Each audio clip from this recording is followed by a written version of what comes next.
Buenas noches, profesor. En este caso, en este taller vamos a hacer el reporte del taller número 4, que sería amplificación de diodos y transistores.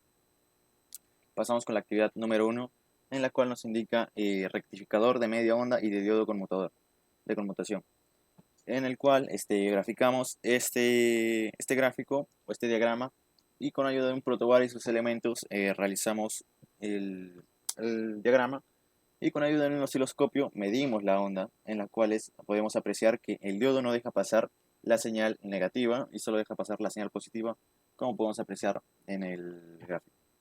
En este caso tenemos la señal de entrada y la señal de salida del diodo, y con esta señal logramos medir los distintos datos. Intercambiamos los diodos, el N14007 y el N14148, para el voltaje pico de la fuente, voltaje pico de la resistencia y voltaje RMS de la resistencia.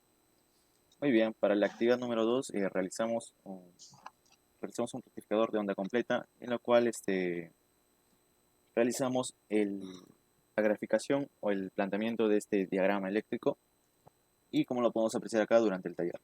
Con ayuda de un osciloscopio podemos ver las señales, y el osciloscopio en este caso midió las señales del diodo 3 y el diodo 4, en las cuales podemos apreciar que el diodo número 3 es la señal negativa, y el diodo número 4 es la señal positiva, amarillo y azul. Y en este caso, con ayuda del osciloscopio también, logramos tomar los valores del voltaje pico fuente, voltaje pico de la resistencia, voltaje RMS de la resistencia y voltaje RMS del condensador, con los siguientes datos con ayuda de la operación MAT, que restaba los voltajes de las señales. Y en el caso del condensador, simplemente cambiamos la posición de toma del osciloscopio, y el caso de la fuente también lo cambiamos para poder obtener la señal completa. Muy bien, y a continuación les paso con mi compañero, que va a exponer la actividad 3. Bueno, en la actividad número 3, que es el amplificador de clase A, bueno, para la tabla número 3, utilizaremos un circuito amplificador de clase A mostrado en la figura número 3 y sin conectar a la señal de entrada. Bueno, después para la tabla número 4, vamos a utilizar un generador de funciones para generar la señal de entrada tipo senoidal de acuerdo a los valores indicados en la tabla.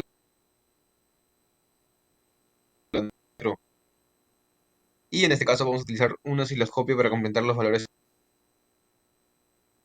pedidos. ¿Qué diferencia existen entre las señales de salida y qué ocurre si la señal de entrada cambia por una señal triangular o una señal cuadrada? Unos conceptos de la señal triangular y unos conceptos sobre la señal cuadrada.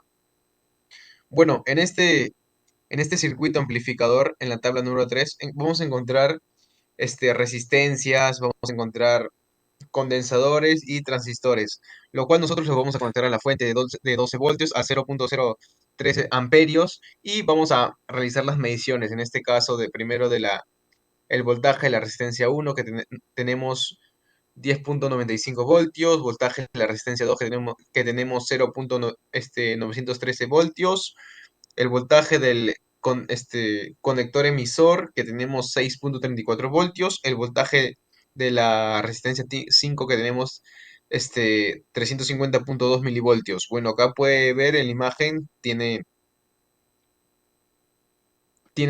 la evidencia, y abajo tiene al circuito amplificador. Bueno, pasamos a la tabla número 4. En este caso, como dije, vamos a utilizar la fuente, vamos a utilizar el osciloscopio y vamos a utilizar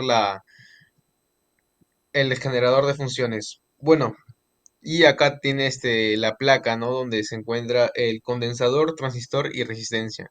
En este caso vamos a conectar en el positivo y negativo de la fuente a la placa, en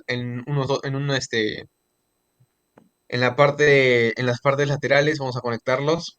Y bueno, todo lo negativo también conectamos de parte de la fuente del osciloscopio en la parte negativa, del,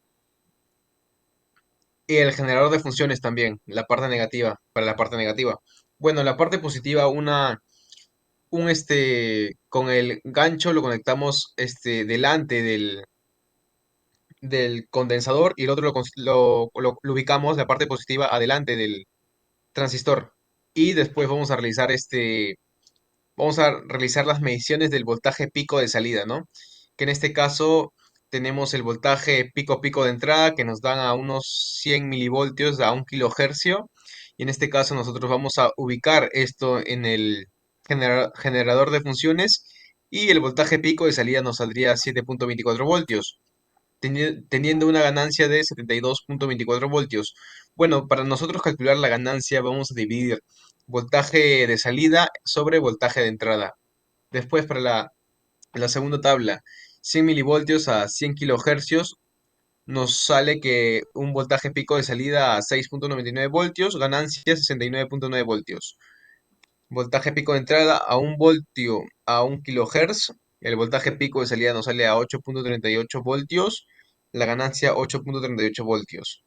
Y sucesivamente igual, replicamos lo mismo. Bueno, acá tenemos el orden y limpieza. Orden y limpieza que después, terminando todas las actividades de taller, nosotros guardamos, ubicamos todos todos los materiales, equipos usados en este laboratorio, ¿no? Bueno, continuamos con el reporte. Tenemos el análisis de datos. En este taller comprendimos de mejor manera el funcionamiento de los equipos de trabajo. Vimos que si cualquier manipulación se debe realizar una calibración de las puntas para ver si éstas manipulan por 1 o por 10. Con respecto a la lectura de los diagramas, mejorar la lectura y el armado del circuito para poder armarlo sin problema alguno. También vimos el funcionamiento de un transistor, el cual nos ayuda a ampliar la señal senoidal y función que cumple el condensador, el cual nos ayuda a mejorar la señal y disminuir los picos que tienden a generar por las bajas de tensión. Ahora le paso con mi compañero.